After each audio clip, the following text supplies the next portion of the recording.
Bienvenidos, estamos en la redacción de la revista América 21 en Buenos Aires, hoy 17 de febrero, siendo las 5:30 de la tarde aquí. El tema de conversación en este y otros puntos es la difícil situación política que vive Venezuela. El pasado 12 de febrero ha habido una manifestación convocada por un sector de la oposición que ha terminado con 3 muertes. Hay otra convocada para mañana. Mucho se ha dicho en estos días sobre lo que sucede en Venezuela. Ha habido campañas mediáticas para desinformar, así que con el objetivo de tratar de aclarar un poco qué es lo que sucede, cuál es el panorama, hasta qué punto se puede hablar de un intento de golpe de Estado, de una situación parecida a 2002 o no. Con ese fin vamos a conversar hoy con Luis Bilbao, director de la revista América 21, Inés Salles y quien les habla, Ignacio Díaz, periodistas de esta publicación. Luis, para mañana hay convocadas 2 manifestaciones en Caracas hasta el momento, hasta esta hora. Por un lado, un sector de la oposición, Leopoldo López, convocó una manifestación en la que dice que finalmente se va a entregar, y por otro lado, obreros de PDVSA aparentemente también mañana van a estar en las calles de Venezuela. En estos momentos hay mucha tensión, muchas especulaciones sobre qué va a suceder. ¿Cuál es, según tu visión, el panorama político de Venezuela y qué posibilidades hay para mañana y para el corto plazo? Bueno, miren, es muy oportuno que hagamos esta conversación, este conversatorio, qué palabra fea, ¿no? Conversatorio, en este momento. Mañana va a ser un día clave para el desarrollo futuro de la revolución bolivariana. Ustedes tienen claro, y creo que la mayoría de la población consciente o con algún grado de conocimiento de lo que ocurre en la región, sabe que viernes pasado hubo una movilización con 2 líderes inequívocamente alineados con el gobierno de Estados Unidos. Inequívocamente alineados con la ideología ultraderechista, inequívocamente alineados con dirigentes políticos que integran la Internacional Negra, como Álvaro Uribe de Colombia, que según informaciones sería quien tiene bajo su protección a Leopoldo López, como Aznar, el expresidente español, o como Mauricio Macri, el jefe de gobierno de la ciudad de Buenos Aires, que justamente en un apoyo o en un intento más bien grotesco de apoyo al intento golpista en Venezuela, se propuso movilizar a sus pies a la embajada de Venezuela en Argentina para terminar en un bochornoso fiasco, porque no se animaron. Sencillamente sectores de izquierda, revolucionarios, fueron a la embajada, y los bravos combatientes del PRO, el PRO así se llama y la verdad es que no sé lo que significa esa sigla, retrocedieron. Pero lo que quiero decir es que había un intento de movilizar a estudiantes en el Día de la Juventud en Venezuela, y esa jornada de aniversario de una fecha para Venezuela gloriosa y muy sentida, fue utilizada por estos 2 personajes, Leopoldo López y María Corina Machado, ambos, como digo, absolutamente alineados, y diría más que alineados, subordinados a los lineamientos políticos del Departamento de Estado estadounidense, lanzaron a jóvenes a las calles con la idea de la consigna de la salida. Y muchos jóvenes salieron con la consigna de que debía caer ese día Nicolás Maduro, que debía ser derrocado. Así empieza la jornada. Cuando empiezan las movilizaciones, inesperadamente hay un muerto. Por supuesto, cuando hay un muerto, la prensa mundial se lanza sobre el gobierno venezolano para denunciar la violencia represora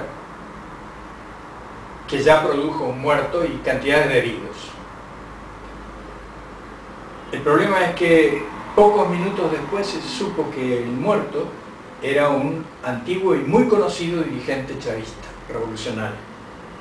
Un compañero del barrio 23 de enero, con un historial de luchador revolucionario de muchos años y que evidentemente fue apuntado en el sentido político por los conspiradores que prepararon este intento golpista y a través de un francotirador, evidentemente, no está todavía aclarado, pero le pusieron un balazo en la cabeza, en la cara.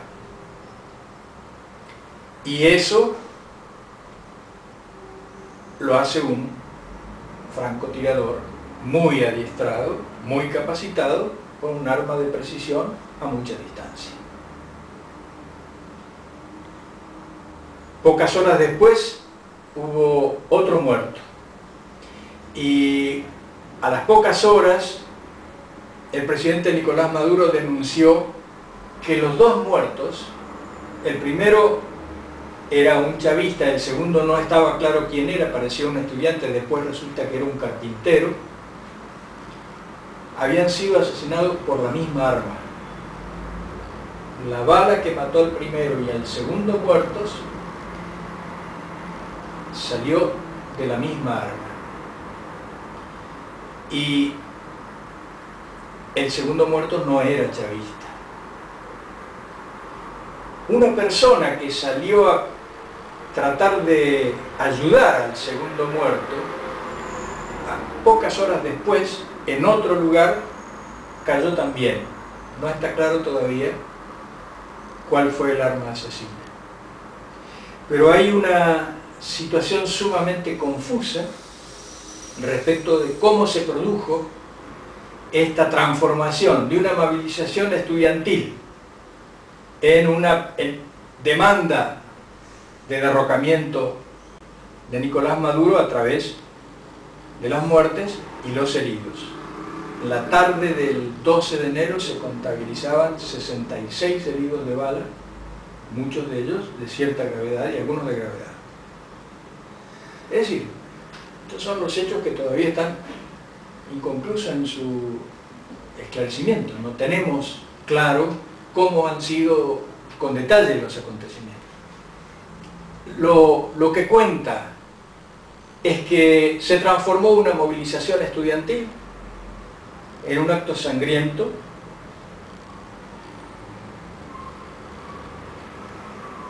y que la consigna de ese acto era la salida, que significaba el derrocamiento de Nicolás Maduro. Quien enarboló esa consigna fue María Corina Machado, antigua conocida como siervo de sucesivos presidentes estadounidenses. Inequívoco. Hay pruebas gráficas, algunas hasta... Bueno, las últimas noticias hablan de la expulsión de funcionarios de la embajada estadounidense, diplomáticos estadounidenses, que incluso se comprobó que estuvieron reunidos 2 meses, según denunció el canciller de Venezuela, en universidades con estudiantes. Y esto, bueno, una de las últimas decisiones del gobierno fue precisamente expulsar a funcionarios de Estados Unidos y acusar a Estados Unidos directamente en este contexto de ser el principal organizador de los actos de desestabilización en Venezuela. Efectivamente, pero la expulsión, si bien está fundada en el accionar de estos 3 diplomáticos consulares estadounidenses, tiene un detonante que en sí resume todo lo que está ocurriendo. Ayer por la tarde, lo denunció el presidente Maduro por la noche, ayer por la tarde fue llamado el embajador de Venezuela ante las Naciones Unidas fue llamado por un subsecretario del Departamento de Estado, o sea, una persona de cuarta categoría en el escalafón diplomático, llama al embajador venezolano y le lee una carta. Yo no tengo el texto preciso de la carta, pero los puntos eran: el primero era que debía cesar la persecución a Leopoldo López. El gobierno de Estados Unidos sale a decirle al gobierno de Venezuela que debe cesar en la persecución a Leopoldo López. Con lo cual, a confesión de culpa, relevo de pruebas. Ahí está patrón y peón. Y tenía otra serie de exigencias, una de las cuales explícitamente decía, en este documento que le leyó el subsecretario del Departamento de Estado al embajador de Venezuela, que si Venezuela continuaba con el pedido de captura de Leopoldo López y lo detenía, iba a tener enormes consecuencias negativas nacionales e internacionales Venezuela en relación con Estados Unidos. Bueno, es en este cuadro que el presidente Maduro recuerda un episodio muy parecido en 2001, en el que la embajadora, entonces embajadora de Estados Unidos, le hace una exigencia parecida al presidente Chávez. El presidente la interrumpe y le pide por favor que se retire. Llama a su edecán para que la acompañe a la calle. Y acto seguido la expulsa del país. Es en este, ahora Chávez, Maduro no podía expulsar al embajador porque ya está expulsado. Entonces expulsó a 3 funcionarios que por supuesto estaban acribillados a fotos en acciones conspirativas con los estudiantes. Es decir, acá estamos delante de una repetición del intento de golpe de Estado en Venezuela, manejado por Estados Unidos a través de sus agentes en Venezuela. De esto no cabe ninguna duda. Hay una campaña de desinformación, de confusión, de mentira, de tergiversación espantosa en todo el mundo. Es verdaderamente repugnante leer o escuchar a los medios de incomunicación comerciales en Argentina, que es donde inmediatamente uno los sufre, pero no se pueden leer tampoco los medios de todo el continente, empezando por los grandes medios de Estados Unidos. Ahora, ¿cómo se llega a esto? Bueno, estábamos hablando del golpe de Estado. Ustedes saben, Chávez ganó la primera elección en 1998. Y a partir de allí empezaron una cantidad de elecciones, primero para convocar a una constituyente, después para aprobar o desaprobar la Constitución, después para finalmente aprobar la Constitución como nuevo texto, luego para reelegir al presidente con la nueva Constitución, y luego ya el presidente con todo este poder, en el año 2000, 2001, comienza la revolución en otro terreno, empieza a pasar del terreno político al terreno económico, y cuando está aplicando una serie de leyes llamadas habilitantes, es cuando viene esta embajadora a darle la orden al presidente, cuando el presidente le dice: este es un país soberano, no recibe órdenes del gobierno de Estados Unidos, y naturalmente rompe, amarra con Estados Unidos.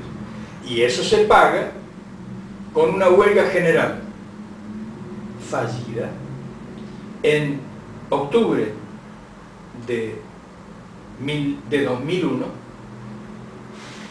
y esta huelga general de octubre de 2001 se va a completar con el golpe de Estado en abril de 2002. Entonces, la oposición y Estados Unidos como el comandante de la oposición, primero ensayó con las elecciones y perdió. Luego ensayó con la movilización popular y la huelga le salió mal, pero movilizaban a mucha gente. Y una parte de la huelga tenía éxito porque, sobre todo los comerciantes de los centros urbanos, eran aterrorizados por bandas militares, paramilitares, que al servicio de la oposición aterrorizaban a los comerciantes para que cerraran sus puertas. Y así aparecía como que había huelga. Pero la huelga en realidad había fracasado. Sin embargo, movían a mucha gente, tenían mucho poder y ellos terminan, todo esto desemboca en el 11 de abril. Un golpe de Estado exitoso porque apresan a Chávez y ponen un presidente en su lugar. Pero duró 47 horas. Y después vienen las elecciones regulares de Venezuela. Y a lo largo de los años, hasta este momento, ha habido 19 elecciones en Venezuela. Desde que empieza Chávez en el escenario político venezolano, 19 elecciones de las cuales la revolución gana 18. Llegan a esto porque no tienen otro camino. Y entonces la gran duda es, ¿Estados Unidos frente a esto acepta la vigencia pacífica, normal y democrática de la revolución o sale al encuentro? La respuesta la tenemos el 12 de febrero de este año. Salen con violencia a enfrentar esta revolución. Y lo notable es que ante una situación nuevamente de confrontación directa entre el gobierno de Estados Unidos y la revolución bolivariana, las correlaciones de fuerza son incomparablemente superiores a favor de la revolución hoy que 12 años atrás. Hace 12 años, con una operación como esta, aunque con formas diferentes, lograron derrocar al comandante Chávez. Después tuvieron que reponerlo, pero no importa, lograron derrocarlo. Aquí no solamente no lograron derrocar a Nicolás Maduro, sino que paralelamente al desarrollo de estas operaciones conspirativas y golpistas, el gobierno siguió actuando en todos los terrenos y en todo el territorio del país y no se detuvo ninguna de las acciones oficiales políticas del gobierno dirigido por Maduro. Y más todavía, Venezuela en abril de 2002, ante la ofensiva golpista, hubo fracturas en la cúpula del gobierno.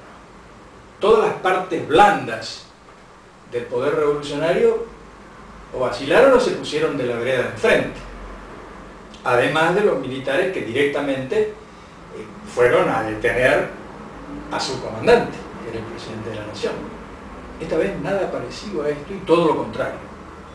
Se mostró una cohesión y una fuerza de los mandos militares que sorprende incluso a quienes tenemos la más grande confianza en que esto era así, pero al lado de la confianza que tenemos en la unidad de la dirección político-militar de la Revolución Bolivariana, está la certeza de que en un conjunto tan amplio y en una situación tan difícil, era previsible que hubiera alguna fracción. Yo no lo descarto totalmente para el futuro, pero hasta ahora no se mostró nada parecido. De manera que este es el cuadro a 5 días del comienzo de esta fase, que yo ya no la llamaría simplemente golpista, sino que con la excusa del derrocamiento de Maduro, que saben imposible, porque tienen clarísimo que es imposible, lo que están buscando es, y después vamos a ver apoyado en qué,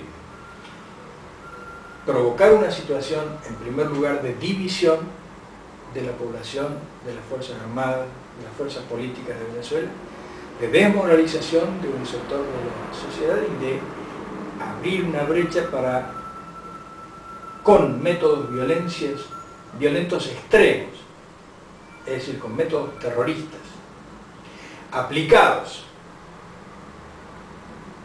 por mercenarios internos, pero sobre todo por mercenarios colombianos, por paramilitares colombianos, directamente conducidos por Álvaro Uribe, introducir en Venezuela una situación de caos que combina dos tácticas que hemos visto aplicadas por Estados Unidos en el mundo.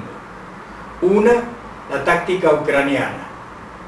Los jóvenes con las manitas blancas haciendo monerías y preparando el caldo de cultivo para la operación violenta del estilo de Siria. Ahí está la combinación Ucrania-Siria, que trata de partir a la sociedad y abrir un espacio para la creación, seguramente en territorio extranjero, y uno puede suponer que sería en territorio colombiano, aunque no es tan seguro que eso pueda ocurrir hoy. Eso quiere Álvaro Uribe, pero hay que ver si puede.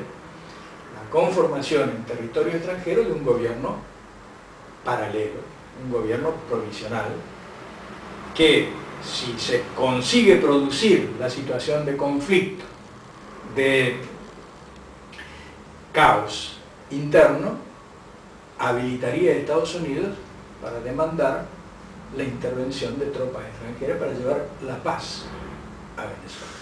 Este es el cuadro al día de hoy. Y esto relacionado, perdón, con que vos decías fuera de cámara que la prensa mundial reconoció recién ahora que Estados Unidos dejó de crecer, ¿no? Relacionado con esto y con la reunión hace pocos días de la Alianza para el Pacífico en Colombia. Sí, sí, en realidad hay que ir a la raíz principal. Estados Unidos debe detener a la revolución bolivariana por muchas razones, pero hay dos principales. Una, el ejemplo que es la revolución bolivariana para todos los pueblos latinoamericanos. Sobre todo en este momento, donde varias experiencias intermedias están llegando a situaciones agónicas. Entonces, el ejemplo bolivariano de Venezuela tiene un peso muchísimo mayor para los habitantes de toda América, no solamente Latinoamérica, también el norte de América. Y eso está multiplicado por una razón que nosotros defendemos y defendemos contra viento y marea, y a veces predicando en el desierto, porque el conjunto de la prensa mundial dice lo contrario, el conjunto de la academia dice lo contrario, el conjunto de los profesionales más renombrados de la economía dice lo contrario, mientras que América 21 viene sosteniendo. La crisis detonada en 2008 en la economía mundial no se ha revertido. Es falso que Estados Unidos haya crecido.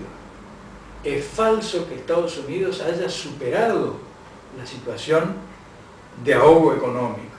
Es verdad que consiguieron evitar la depresión económica, pero no consiguieron revertir el fenómeno e iniciar un nuevo periodo de crecimiento. Pero además, el factor por el cual ellos tuvieron la capacidad de impedir que la recesión se transformara en depresión y llevara al mundo al colapso, ese factor, un factor de doble acción.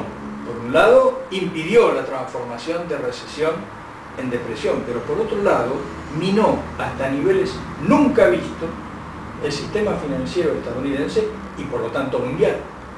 Porque eso se hizo sobre la base de la impresión de dinero sin respaldo en cantidades siderales, completamente desmesuradas y fuera de control. Y todo esto está girando moviéndose y continúa minando, corroyendo las bases del sistema económico capitalista mundial. Entonces Estados Unidos, por un lado, tiene un ejemplo de revolución socialista para América Latina, en situación en la cual de nuevo se comienza a plantear en América Latina la perspectiva de grandes movilizaciones sin ninguna orientación y con gobiernos sumamente debilitados en varios países de América del Sur y con otros claramente alineados con Estados Unidos que van a saltar por los aires cuando la movilización social sobrevenga. Entonces Estados Unidos tiene que acometer contra Venezuela porque eso es una marcha inexorable en nuestro continente, pero además porque la crisis económica internacional ha perdido el aliento, se le agota el aliento que tuvo a partir de 2009 sobre la base de una inyección completamente fuera de la lógica y de la racionalidad de dinero, violando todos los preceptos de la economía burguesa, no la economía revolucionaria, la economía marxista, sino los principios de la economía capitalista.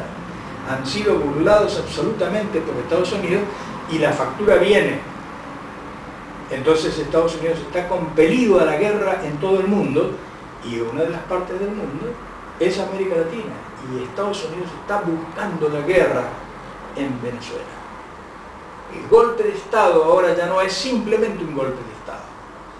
Está buscando el comienzo de una situación bélica que desde Venezuela se expanda. Necesita Estados Unidos la guerra, primero para alimentar a su industria bélica, pero también porque solamente a través de eso y de su hoy indiscutida supremacía militar puede enfrentar la situación de enorme desventaja que tienen todos los demás terrenos. El único terreno en el que tiene ventaja es el militar.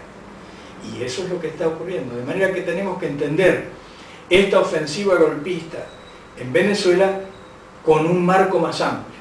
No es simplemente un golpe de Estado. Ellos no buscan un golpe de Estado. Ellos saben comprobadamente que no pueden derrocar a Maduro, que eventualmente podrán asesinarlo, pero vendrá otro en su lugar, así como en lugar de Chávez vino Maduro.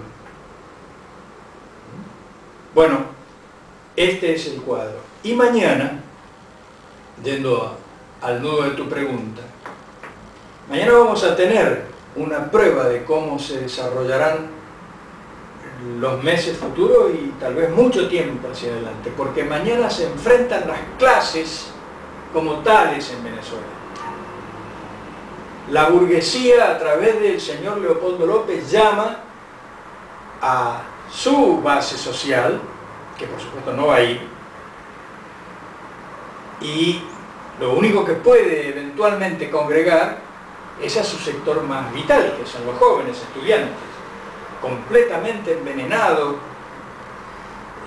cegados por la demencia del intento de parar la revolución a cualquier precio, podrán llevar a algunos sectores. Pero esa marcha, que muy probablemente no se realice, porque va a ser poca la gente que vaya, va a estar enfrentada así, formalmente, definida como tal. Hoy, durante la mañana de hoy, hubo una reunión de todos los empleados, de todos los obreros petroleros y empleados petroleros de PDVSA, que a través de un sistema de teleconferencia escucharon al presidente de PDVSA, que además es ministro de Energía y es vicepresidente para la Economía, el compañero Rafael Ramírez, que hizo un discurso tan radical como el que anoche hizo Nicolás Maduro, tan radical como el que anoche mismo, al lado de Nicolás Maduro, hizo Diosdado Cabello, diciéndoles a todos: la revolución no retrocede. Si quieren ir por la violencia, nosotros queremos ir por la paz, pero tenemos los instrumentos para vencerlos por la violencia. De manera que mañana se va a jugar eso, porque al culminar esa reunión, Ramírez convocó a una marcha mañana, el mismo día en el que está convocada la marcha de Leopoldo López, y en el mismo lugar, en la Plaza Venezuela,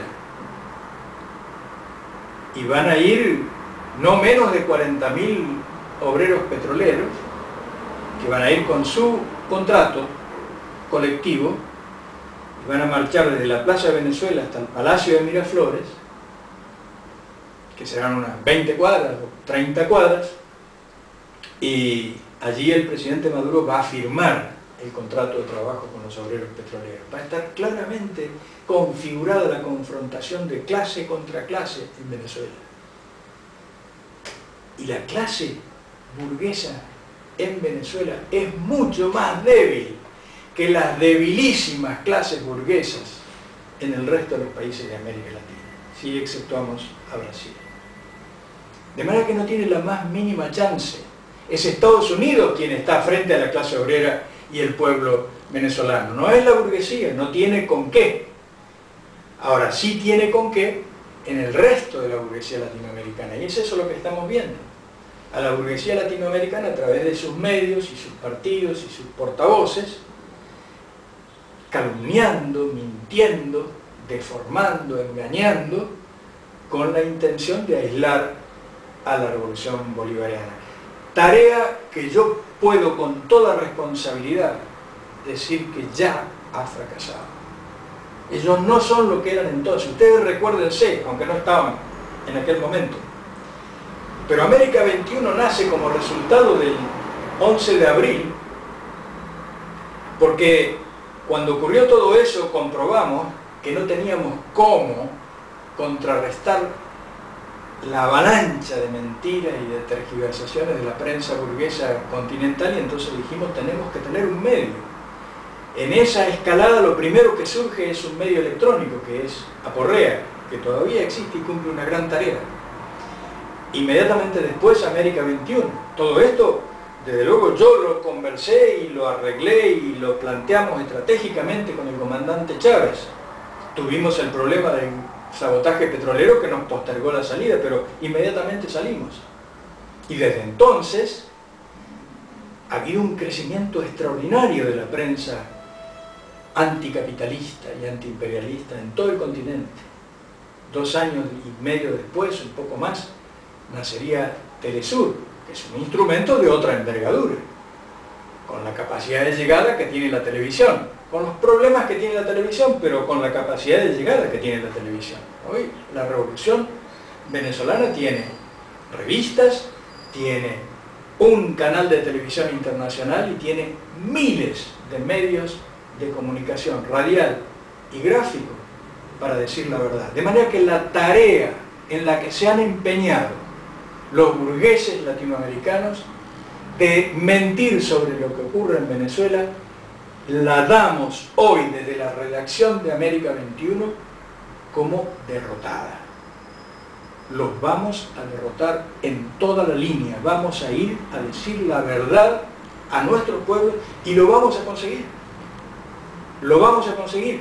Y esto acompañado, o mejor dicho, acompañando a la movilización de los obreros, de los jóvenes y del pueblo en general de Venezuela, termina con una nueva y estrepitosa derrota de Estados Unidos y de todas las burguesías del continente en esta batalla.